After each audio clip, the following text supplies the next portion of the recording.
Aku ada saat ini, semuanya karena kasih-Mu. Aku hidup hari ini, semua berkat kemurahan-Mu. Terima kasih Yesus, Engkau sangat baik, teramat baik bagiku. Bapak Ibu yang dikasihi oleh Tuhan Yesus Kristus, bersuka cita, men. Saya percaya Bapak Ibu Saudara hari ini masih dalam penyertaan Tuhan. Tuhan begitu baik kepada kita sekalian, sehingga pagi hari ini kita kembali dipertemukan dalam persekutuan yang indah. Kita akan bersama-sama menyiapkan hati pada pagi hari ini untuk diberkati oleh firman Tuhan. Mari kita siapkan hati bersama-sama. Kita mau buka hati bersama-sama untuk firman Allah bertata di dalam hati kita. Kita akan datang kepada Tuhan di dalam doa. Sidang jemaat, mari kita satu di dalam doa. Kita berdoa bersama-sama. Mari kita berdoa. Bapa, kami merendahkan diri di hadapan-Mu pada pagi hari ini. Kami sungguh bersyukur dan teramat bersyukur ya Tuhan.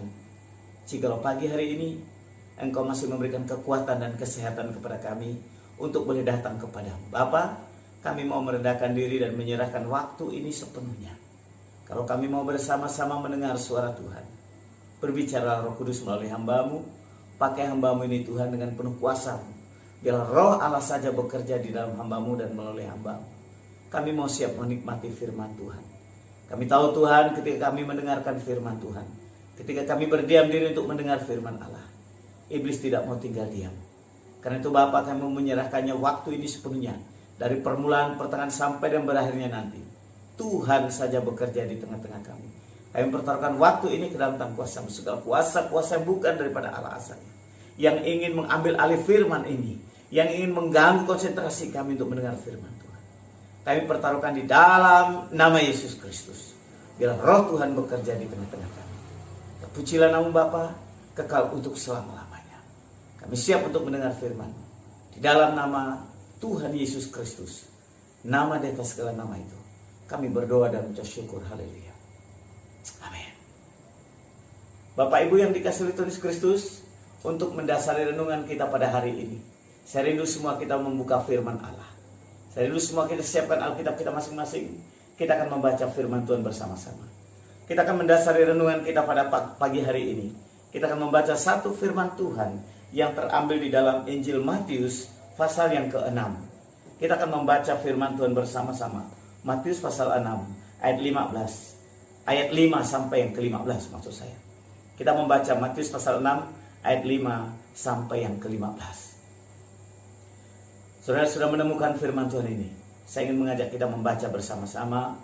Saudara boleh menyimak di Alkitabnya masing-masing. Saya akan membacakan firman Tuhan ini bersama-sama buat saudara. Demikian firman Tuhan, Matius pasal yang ke-6 ayat 5 sampai 15. Hal berdoa. Dan apabila kamu berdoa, janganlah berdoa seperti orang munafik.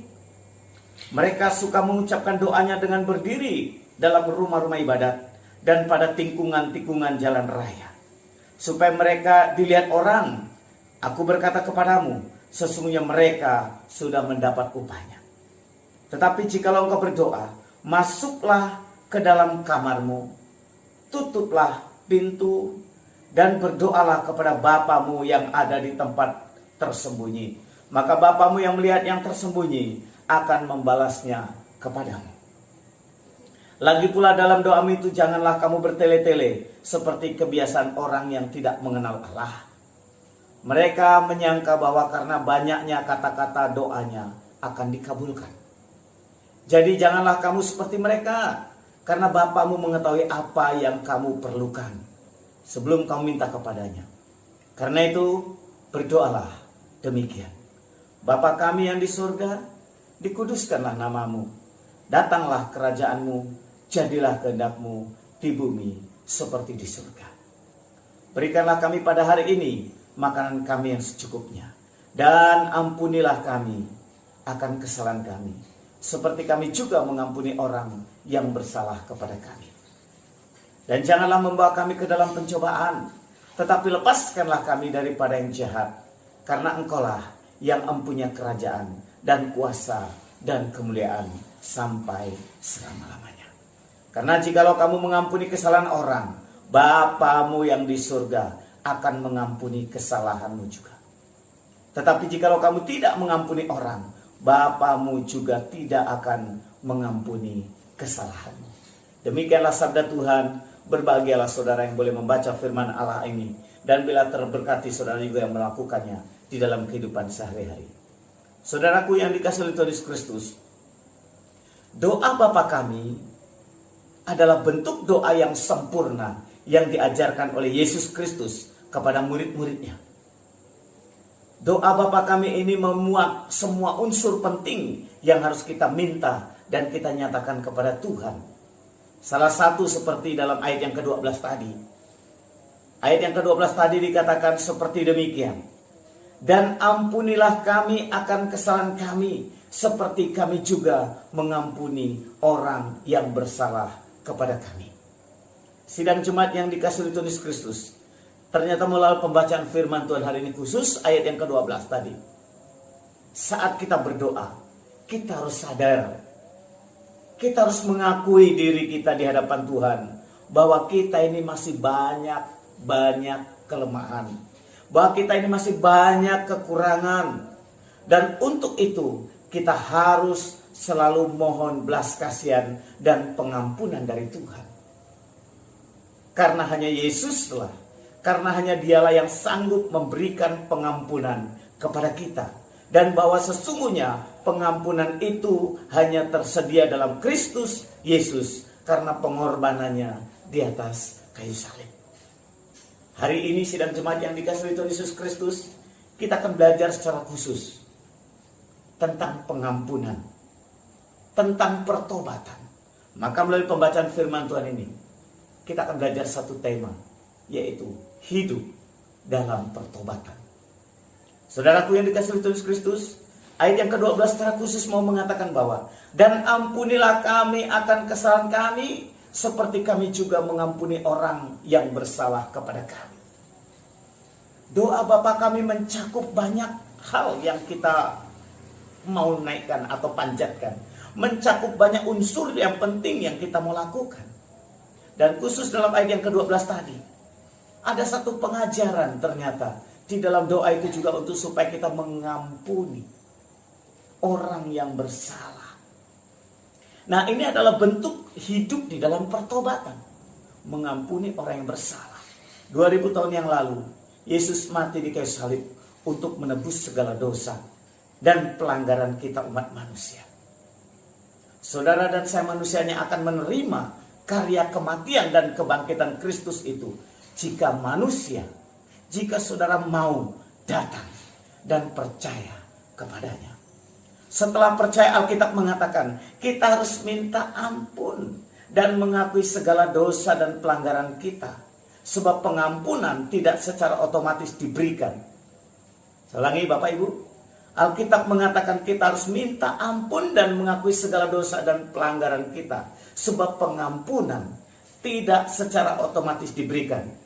Tetapi kita akan menerimanya ketika saudara dan saya, kita datang kepada Yesus, mengakui dan meminta pengampunan kepada Tuhan. 1 Yohanes pasal 1 ayat 9 mengatakan, jika kita mengaku dosa kita, maka Ia adalah setia dan adil, sehingga Ia akan mengampuni segala dosa kita dan menyucikan kita dari segala kejahatan kita. Tuhan mau kita datang, Tuhan mau kita mengampuni, Tuhan mau kita minta ampun kepada Tuhan Yesus Kristus. Sidang jemaat yang dikasihi Tuhan Yesus Kristus, saudara-saudara yang diberkati oleh Tuhan, Alkitab mengatakan dalam 1 Yohanes tadi dikatakan, jika kita mengaku dosa kita, Ia setia dan adil, sehingga Ia akan mengampuni segala dosa kita dan menyucikan kita dari segala kejahatan. Ayat di atas dengan jelas menyatakan bahwa untuk diampuni dan disucikan oleh Kristus Yesus, maka kita harus datang, mengakui dosa kita, mengaku bahwa kita sudah bersalah, memohon pengampunannya. Bapak Ibu yang dikasihi Tuhan Yesus Kristus, namun saat ini ada berapa kalangan umat Kristen yang mencoba untuk mengabaikan ayat ini dengan berdalih bahwa yang penting kan kita sudah terima Yesus, maka semua dosa kita yang dahulu, dosa kita yang sekarang, bahkan dosa kita yang akan datang sudah diampuni semua. Jadi kita berbuat salah, berbuat dosa, tidak perlu minta ampun lagi. Kenapa?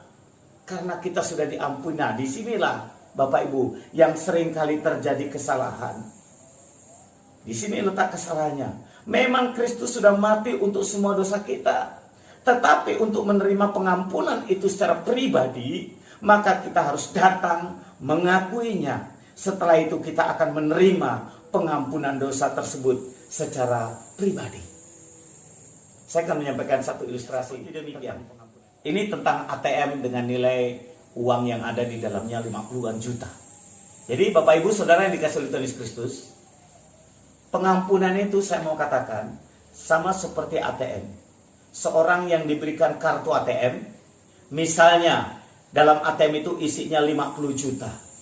Uang yang sangat banyak itu tidak pernah bermanfaat atau tidak bisa dimanfaatkan sama sekali oleh orang tersebut.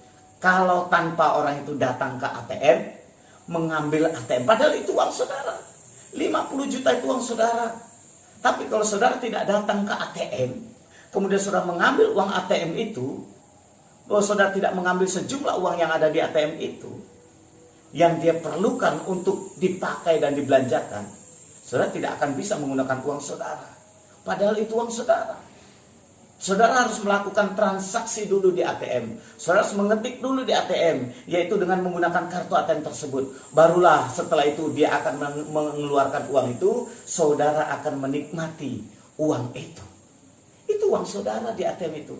Tapi kalau saudara tidak datang ke ATM, saudara tidak melakukan transaksi di ATM itu, saudara tidak akan menikmati uang saudara untuk belanja dan sebagainya. Sidang jemaat yang dikasihi oleh Tuhan Yesus Kristus, uang yang 50 juta itu satu saat akan habis terpakai. Tetapi kasih Tuhan Yesus Kristus lebih daripada uang yang ada di ATM 50 juta itu. Saudara datang kepada Tuhan Yesus satu kali, seketika saudara mau menikmati pengampunan, saudara mesti harus datang kepada Tuhan. Bukan satu kali saja datang, tetapi setiap saat. Pengampunan Kristus tidak hanya senilai 50 juta saja. Karena uang 50 juta itu satu saat akan habis terpakai. Namun saudaraku, kasih Kristus dan pengampunan Kristus itu bernilai kekal. Atau bahasa kerennya unlimited, tanpa batas. Hanya bisa kita alami ketika kita datang meminta di dalam doa. Dan saudara akan menerimanya.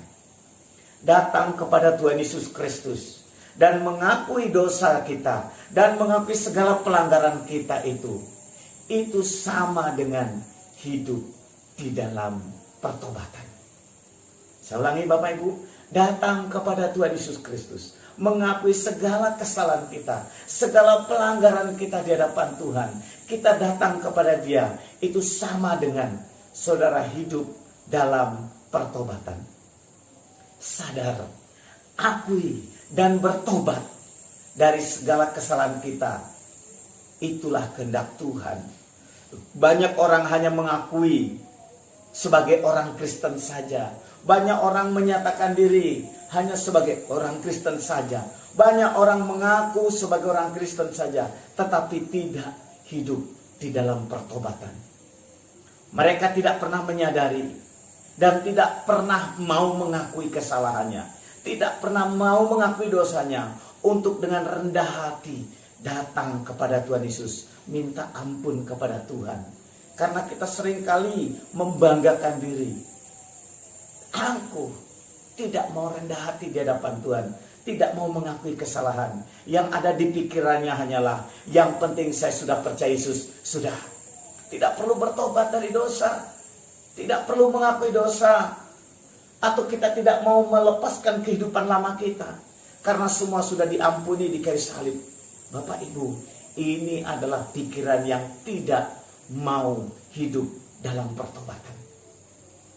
Statement yang mengatakan yang penting saya sudah percaya, Statement yang mengatakan yang penting saya sudah hidup baru, sudah terima Yesus. Saudara tidak mau memikul salib, tidak mau memohon ampun di hadapan Tuhan, tidak mau menyadari segenap pelanggaran dosa saudara. Ini adalah pikiran dari hidup yang tidak hidup dalam pertobatan. Bapak Ibu yang dikasihi Tuhan Yesus Kristus, mengapa kita harus selalu datang dan meminta ampun kepada Tuhan Yesus Kristus? Seperti yang Yesus telah ajarkan dalam doa Bapa kami. Dan ampunilah kami akan kesalahan kami. Mengapa kita harus selalu datang? Mengapa kita harus minta ampun dalam kehidupan kita seperti yang Yesus ajarkan? Melalui renungan firman Tuhan hari ini, dalam hidup dalam pertobatan itu, saya memberikan 3 poin besar untuk kita renungkan pada hari ini. Saya ulangi Bapak Ibu, mengapa kita harus datang dan meminta ampun kepada Tuhan? Sebagai bentuk bahwa kita hidup dalam pertobatan. Ada 3 alasan. Yang pertama, Yesus sangat menekankan dalam doa Bapa kami. Saya tidak mengeksposisi hari ini tentang contoh doa Bapa kami yang Yesus ajarkan. Tetapi saya ingin mengupas satu hal, bahwa hidup dalam pertobatan itu adalah hidup yang selalu mohon ampun di hadapan Tuhan. Dalam ayat yang terakhir, ayat 14. Karena jika saudara mengampuni kesalahan orang, Bapamu yang di surga juga akan mengampuni kamu. Tetapi jikalau kamu tidak mengampuni orang, Bapamu juga tidak akan mengampuni kesalahanmu. Pengampunan dan memberikan ampun, itu yang Tuhan mau rindukan. Nah, saudara yang mampu mengampuni, saudara yang mampu memaafkan, memberikan ampunan, itulah saudara yang hidup di dalam pertobatan. Mengapa kita harus bertobat? Mengapa kita harus hidup di dalam pertobatan? 1, agar kita sadar bahwa ternyata kita hidup ini penuh dengan kelemahan dan kekurangan. Jadi poin pertama Bapak Ibu, hidup dalam pertobatan itu penting agar kita sadar akan kelemahan kita dan kekurangan kita. Dalam Galatia pasal 5 ayat yang ke-13, firman Tuhan berkata demikian. Saudara-saudara, memang kamu telah dipanggil untuk merdeka, tetapi janganlah kamu mempergunakan kemerdekaan itu sebagai kesempatan untuk kehidupan dalam dosa. Melainkan layanilah seorang akan yang lain oleh kasih. Sidang jemaat yang dikasihi oleh Tuhan Yesus Kristus, ternyata firman Tuhan hari ini mau mengajarkan kita. Kalau dalam Galatia pasal 5 ayat yang ke-13 dikatakan, saudara memang kamu telah dipanggil untuk merdeka, tetapi janganlah kamu mempergunakan kemerdekaan itu sebagai kesempatan untuk kehidupan di dalam dosa. Kenapa Paulus menekankan seperti demikian? Karena Paulus tahu benar bahwa manusia itu lemah, manusia penuh dengan kekurangan, manusia itu mudah jatuh ke dalam dosa, manusia itu mudah terpedaya oleh karena duniawi ini. Karena itu Paulus dengan tegas, supaya kamu tidak mempergunakan kemerdekaan itu sebagai kesempatan untuk kehidupan di dalam dosa. Kehidupan di dalam dosa itu seringkali membelenggu kehidupan manusia. Kehidupan di dalam dosa seringkali menggerogoti kehidupan manusia. Ada banyak hal di kiri kanan kita yang membuat kita hidup kembali di dalam dosa, jatuh di dalam dosa. Ada banyak hal dalam lingkungan kita. Karena itu sadari, kita itu terbatas, kita itu lemah. Saya mau ambil kisah nyata dalam kehidupan sehari-hari. Berapa banyak kita menyaksikan orang Kristen ketika belum ada pekerjaan, bergumul di dalam doa, minta pekerjaan, rajin bersekutu di dalam doa supaya Tuhan bukakan sumber berkat. Dan ketika kita berdoa, puji Tuhan dapat pekerjaan, sudah dapat pekerjaan lalu lupa untuk bersekutu dengan Tuhan. Berapa banyak di antara orang Kristen seperti demikian? Kenapa? Kita lemah. Dulu waktu bergumul belum ada pekerjaan karena memang belum punya uang. Begitu sudah bekerja dapat gaji, sudah punya uang, lupa bersekutu dengan Tuhan. Sadari saudara, itu adalah kelemahan kita. Justru ketika saudara sudah berdoa, sudah diberkati pekerjaan, anugerah Tuhan, maka seharusnya kita semakin tekun bersekutu di hadapan Tuhan. Berapa banyak di antara saudara ketika mau membuka usaha, ketika kita mau merintis pekerjaan baru, kita bergumul berdoa di hadapan Tuhan. Dan ketika sudah mendapat pekerjaan, ketika usahanya sudah mulai maju, Ketika pekerjaan yang diusahakan sudah mulai, karir sudah meningkat, kita lupa bersekutu dengan Tuhan. Itulah kelemahan kita, Bapak Ibu Saudara. Sadari kelemahan itu. Sadari kelemahan itu.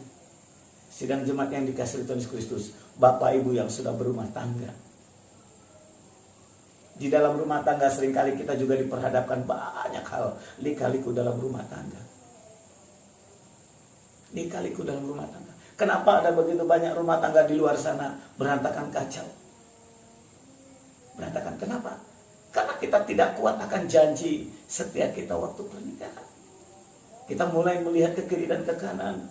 Ada istilah, kebun orang lebih hijau daripada kebun sendiri. Halaman orang lebih subur, lebih hijau dari halaman kita sendiri. Itu kita semua sudah tahu. Tapi hari ini saudara, saya mau katakan, sadari kelemahan kita. Bahkan ada istilah, jatuh itu dalam 3 tahap: harta, tahta, dan wanita. Ketika hal harta ini kita perlukan, tetapi dengan banyak harta justru membuat orang lemah dan jatuh. Mari sidang jemaat, sadari. Kita belajar hidup di dalam pertobatan. Hidup dalam pertobatan akan terjadi ketika saudara dan saya menyadari bahwa kita ini orang yang lemah dan terbatas. Yang kedua, Bapak Ibu yang dikasihi Tuhan Yesus Kristus, agar kita sadar akan kelemahan kita ini yang pertama. Yang kedua, kita mencegah agar kita tidak semakin jauh dan jauh daripada Tuhan. Hidup dalam pertobatan itu akan mencegah kita agar kita tidak semakin jauh dan semakin jauh daripada Tuhan. Demikian firman Tuhan dalam Ibrani pasal 12 ayat 15 sampai ke 17. Saya katakan demikian. Firman Tuhan berkata demikian. Jagalah supaya jangan ada seorang pun menjauhkan diri dari kasih karunia Allah, agar jangan tumbuh akar yang pahit yang menimbulkan kerusakan dan yang mencemarkan banyak orang. Janganlah ada orang yang menjadi cabul atau yang mempunyai nafsu yang rendah seperti Esau, yang menjual hak kesulungannya untuk sepiring makanan. Ayat 17. Sebab kamu tahu bahwa kemudian ketika ia hendak menerima berkat itu, ia ditolak sebab ia tidak beroleh kesempatan untuk memperbaiki kesalahannya, sekalipun ia mencarinya dengan mencucurkan air mata. Sidang jemaat yang dikasihi Tuhan Yesus Kristus, dengan tegas kitab Ibrani mau mengatakan, supaya saudara dan saya terhindar tidak semakin jauh dan semakin jauh dari Tuhan. Jadi hidup di dalam pertobatan itu akan mencegah saudara dan saya semakin jauh daripada Tuhan. Ingat, hidup dalam pertobatan itu sama dengan ketika kita selalu datang kepada Tuhan dan mengakui kesalahan kita, dosa dan pelanggaran kita di hadapan Tuhan.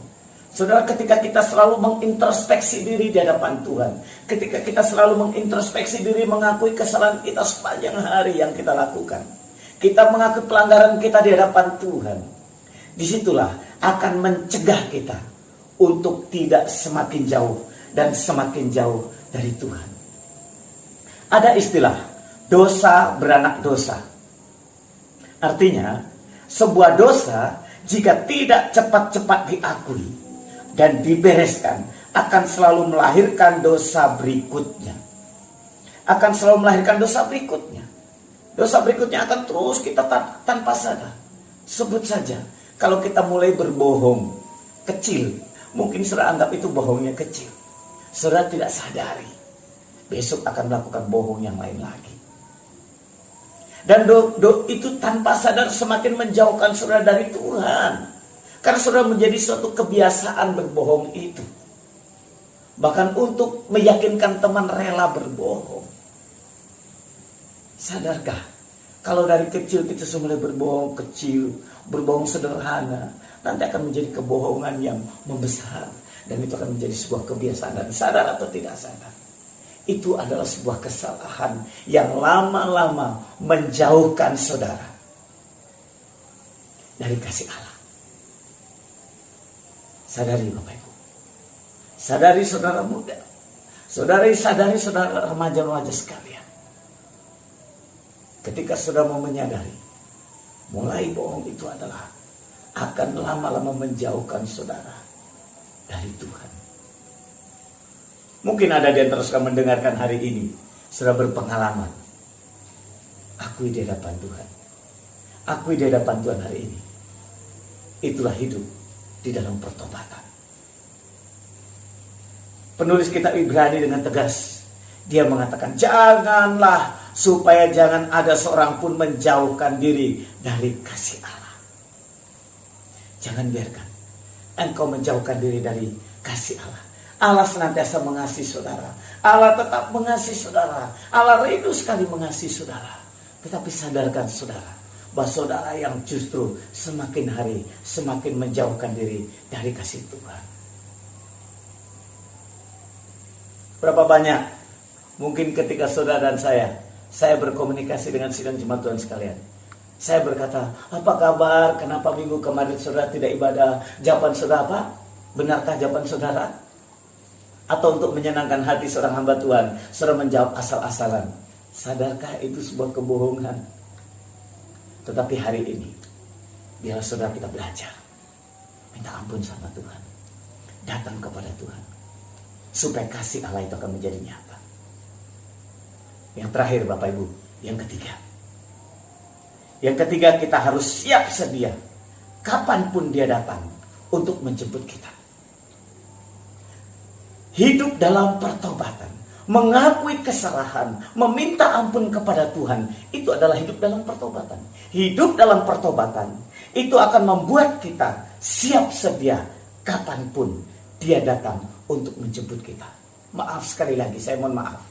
Karena hari-hari ini juga kita semua masih sadar, sedang diperhadapkan dengan kasus yang mendunia, COVID-19. Hari ini saya mau sampaikan kepada saudara. Kemarin ketika hari Jumat, saya berjumpa dengan rekan hamba Tuhan. Saya ketemu dengan teman hamba Tuhan, dan hamba Tuhan ini bercerita demikian. Ada satu pertemuan gereja, saya tidak sebutkan nama gereja, itu sinode, menemukan pertemuan sinode gereja, sidang sinode gereja. Selesai sidang sinode, kemudian hamba Tuhan itu kembali kerja. Dan tiba-tiba dia sakit karena ketemu dengan banyak hamba Tuhan. Dan ternyata dia terkena COVID-19. 2 hari saja setelah dia bekerja. Setelah pertemuan itu dia bekerja di kantor kembali. Kantornya ada di Solo. Saya tidak sebutkan sinodenya. Dan kemudian kantornya di Solo, dia bekerja. 2 hari kemudian setelah pertemuan, dia sakit dan dilahirkan di rumah sakit. Dan tidak tertolong. Akhirnya dia kembali kepada Bapa di surga. Bapa itu sehat. Begitu gampang kematian itu datang. Terlebih lagi hari ini Bapak Ibu, saya malah beberapa kali mungkin di mimbar pernah mengatakan, pendeta yang sedang berolahraga badminton dengan anaknya tiba-tiba kecapean dan juga harus kembali kepada Bapa di surga.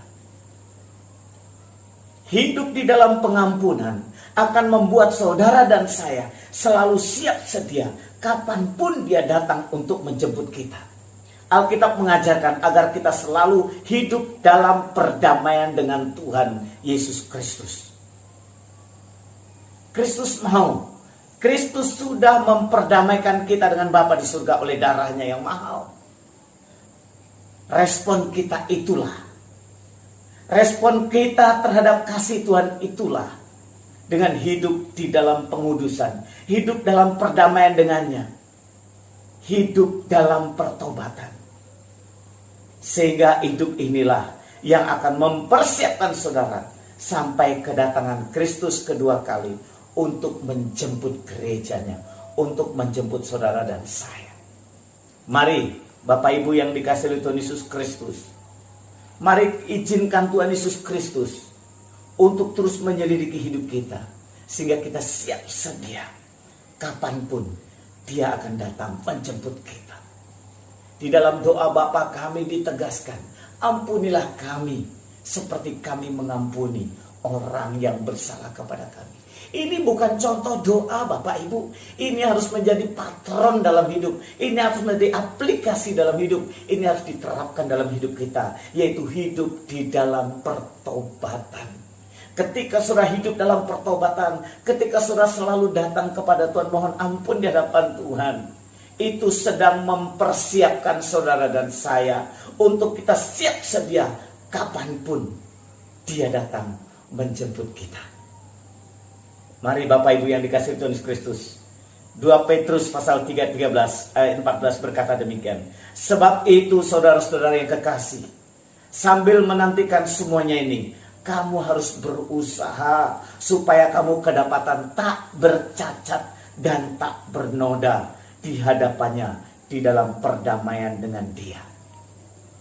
Saat Yesus datang, kita didapati tak bercacat dan tak bernoda. Maka kuncinya supaya kita didapati tidak bercacat dan tidak bernoda, introspeksi diri di hadapan Tuhan. Selalu selidiki diri di hadapan Tuhan. Selalu datang kepada Tuhan. Sadari, hiduplah di dalam pertobatan. Hidup kudus adalah perintah Tuhan yang harus dilakukan oleh setiap orang percaya. Hidup kudus, hidup dalam pertobatan setiap hari akan membawa kita ke dalam kehidupan yang kudus di hadapan Tuhan. Hidup di dalam pertobatan, hidup di dalam pengampunan akan membawa saudara dan saya untuk tetap hidup kudus di hadapan Tuhan. Kekudusan menjadi syarat untuk kita bisa melihat Dia, melihat kemuliaannya, menikmati kemuliaan Tuhan, hidup dalam perdamaian dengan Tuhan. Sehingga apapun yang terjadi dalam kehidupan kita, siap sedia kapanpun Dia datang menjemput kita. Siap sedia, karena sukacita menjadi bagian saudara. Hari ini kita bersyukur kalau kita berkesempatan. Namun hari ini ketika saudara mendengar firman Tuhan hari ini, beri waktu untuk datang kepada Tuhan. Jangan keraskan hati, minta ampun kepada Tuhan. Mungkin ada di antara saudara yang tidak pernah datang kepada Tuhan, mohon ampun di hadapannya. Ini waktunya saudara untuk datang kepada Tuhan. Hiduplah di dalam pertobatan. Hiduplah di dalam pertobatan. Sehingga kapanpun Yesus datang menjemput umatnya, kita didapati siap sedia. Kita didapati tidak bercacat dan tidak bernoda. Hiduplah di dalam pertobatan. Dalam doa Bapa kami, Yesus ingin itu menjadi aplikatif. Yesus ingin itu menjadi real. Yesus ingin itu menjadi praktek hidup. Supaya saudara hidup di dalam pertobatan. Akui kesalahan. Ampuni kesalahan. Hiduplah di dalam pertobatan. Tidak ada manusia yang suci di hadapan Tuhan. Ketika saudara hidup dalam pertobatan, saudara akan menjadi sadar, oh iya ya, saya ini penuh dengan kelemahan dan keterbatasan. Ketika hidup saudara dalam pertobatan, saudara akan mencegah, kita tidak akan semakin jauh, tidak akan semakin jauh daripada Tuhan. Ketika saudara hidup dalam pertobatan, saudara sedang dipersiapkan, kapanpun Dia datang untuk menjemput kita, saudara sudah siap. Siapkah saudara hidup dalam pertobatan? Siapkah saudara mau hidup terus senantiasa setiap hari datang kepada Tuhan, mohon ampun di hadapannya? Kalau belum, ini waktunya. Saya percaya firman Tuhan hari ini, biar mungkin singkat, tetapi memberkati saudara. Memberi kesempatan kepada saudara untuk hari ini, saudara boleh hidup di dalam pertobatan. Saudara semakin hari, semakin siapkan hati. Semakin hari kita melihat dunia semakin kacau. Kita melihat dunia semakin tidak menentu. Bahkan kalau kita mendengar berita media sosial, semakin membuat kita menjadi bimbang dan takut. Tapi jangan khawatir, jangan takut. Ini waktunya saudara datang kepada Tuhan. Saya percaya ketika saudara datang kepada Tuhan, saudara hidup di dalam berkat Tuhan. Saudara mohon ampun kepada Allah, sadari kelemahan saudara. Saudara diberkati oleh Tuhan Yesus Kristus. Saudara mau diberkati Tuhan hari ini, kita akan berdoa bersama-sama di hadapan Tuhan. Kiranya firman Tuhan ini memberkati saudara sekalian. Hiduplah di dalam pertobatan. Mari Bapak Ibu saya mengundang saudara sekalian untuk kita melipat tangan. Kita tundukkan kepala, kita datang kepada Tuhan di dalam doa. Mari kita tundukkan kepala di hadapan Tuhan. Kita satu di dalam doa. Tuhan memberkati. Engkau Bapa yang sangat mengasihi kami. Engkau Bapa yang sangat baik dan teramat baik buat kami. Engkau Allah yang senantiasa memberikan kesempatan demi kesempatan kepada kami. Kami bersyukur kepadamu ya Tuhan. Buat kesempatan hari ini, Tuhan ampuni kami. Karena seringkali kami tidak mau datang di hadapan-Mu. Kami mengeraskan hati kami. Bahkan ampuni kami Bapa, kadangkala kami dalam kondisi masalah berat baru kami datang kepadamu. Ampuni kami Bapa. Kami sadar ya Tuhan, kami terbatas, kami lemah. Kami mohon kekuatan Tuhan. Kami mohon perlindungan Tuhan. Hari ini kami datang mengaku dosa di hadapan-Mu. Kesalahan kami ya Tuhan Yesus. Kami jarang bersekutu dengan Engkau. Ampuni kami Bapa. Terpujilah nama-Mu Bapa kekal untuk selama-lamanya. Hamba berdoa untuk sidang jemaat-Mu yang hari ini boleh menikmati firman Tuhan. Bapa, ketuk pintu hati jemaat-Mu Tuhan. Mampukan mereka untuk menyelidiki hidupnya masing-masing. Kehidupan rohaninya masing-masing. Ampuni sidang jemaat-Mu. Jikalau ada di antara mereka yang hari ini terketuk pintu hatinya. Dan mau membuka diri di hadapan-Mu, mengaku dosa di hadapan-Mu Tuhan. Ampuni mereka Bapa. Diberkatilah pengampunannya. Diberkatilah pengakuannya Bapa di surga. Jikalau ada sidang jemaat-Mu yang saat ini mengalami kepahitan dengan sesama saudara seiman, ampuni mereka Bapa di surga. Terima kasih Roh Kudus. Kalau hari ini firman-Mu sudah disampaikan, bila Roh Tuhan yang menjamah sidang jemaat-Mu dan mampukan sidang jemaat-Mu hari ke sehari untuk senantiasa datang kepadamu di dalam pertobatannya Bapa, sehingga hidup baru menjadi bagian mereka. Terpujilah nama-Mu Bapa, kekal untuk selama-lamanya. Demi nama Tuhan Yesus Kristus, Allah sumber segala sumber berkat itu, kami berdoa dan mengucap syukur. Di dalam nama Bapa, Putra, Roh Kudus, bersyukur atas firman-Mu pada hari ini. Haleluya. Amin. Diberkatilah sidang jemaat Tuhan sekalian. Lakukanlah firman Tuhan. Biarlah hari ini saudara menjadi pelaku-pelaku firman. Tuhan Yesus memberkati. Amin. Bapak Ibu sidang jemaat yang dikasihi oleh Tuhan Yesus Kristus, terima kasih atas respon sidang jemaat Tuhan sekalian dengan mendukung pemerintah Republik Indonesia berkaitan dengan tidak melakukan pertemuan-pertemuan umum secara bersama-sama. Dan Bapak Ibu sudah melaksanakan ibadah di rumah masing-masing dan merespon dengan sangat baik.